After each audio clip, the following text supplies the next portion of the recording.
வணக்கம் நண்பர்களே, இது பிராண்டி செய்திகள். தமிழக அரசியல்ல இப்போ சென்சேஷனல் வேவ் ஒன்னு சும்மா ஆனல் பறக்குது. நம்ம தளபதி விஜய் சாருக்கு விசில் சின்னம் ஒதுக்கப்பட்ட அடுத்த நொடியே ஒட்டுமொத்த தமிழகமும் இப்போ செலிப்ரேஷன் மோடுக்கு போயிட்டாங்க.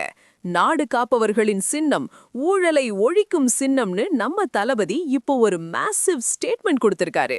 வெறும் சின்னம் இல்ல பாஸ், இது தமிழக அரசியலோட தலையெழுத்த மாத்த போற ஒரு பவர்ஃபுல் சிக்னல். என்ன நடக்குதுங்க? தவேகாவோட இந்த மேசிவ் என்ட்ரி பின்னாடி இருக்கிற அந்த அதிரடி ரிப்போர்ட் இதோ. மேட்டர் என்னன்னா, சின்னம் கிடைச்ச அடுத்த செகண்ட் புசி ஆனந்த் சார் காட்டின அந்த புல்லட் ஸ்பீட் ஆக்ஷன் தான் இப்போ பேசு பொருள். ஆக்ஷன் மோட், சின்னம் வந்தாச்சு, இனிமேல் களம் நமதாச்சுன்னு சொல்லி தமிழகம் முழுக்க விசில் சத்தம் ஒலிக்க ஆரம்பிச்சிடுச்சு.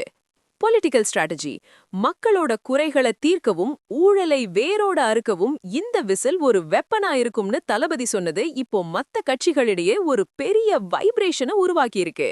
இது வெறும் ஸ்டார் பவர் இல்ல, இது மக்களுக்கான ரியல் பவர்.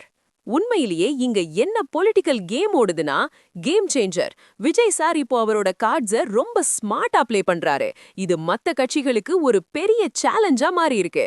பீப்புள்ஸ் சாய்ஸ், ஊழல் இல்லாத அரசியலை விரும்புற இளைஞர்களுக்கு இந்த விசில் சின்னம் ஒரு ஹியூஜ் ஹோப்பா தெரியுது. பழைய கட்சிகளோட கணக்கு வழக்கெல்லாம் இனிமேல் செல்லுபடியாகாதுங்கிற அந்த போல்டு மெசேஜ் தான் இப்போ ஹாட் டாபிக். தளபதியோட இந்த மாஸ்டர் ஸ்ட்ரோக் தமிழ்நாட்டை ஆளப்போகுதா இல்ல எதிரிகளோட வியூகத்தை இந்த விசில் சத்தம் சிதறடிக்குமா? பொறுத்திருந்து தான் பார்க்கணும். நம்ம தளபதியோட இந்த அதிரடி முழிவு பத்தி நீங்க என்ன நினைக்கிறீங்க? மறக்காம கமெண்ட்ல சொல்லுங்க. Stay tuned with us.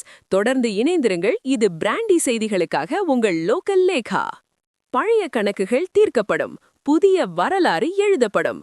உங்க விஜய் நான் வரேன். விசில் போடுங்க.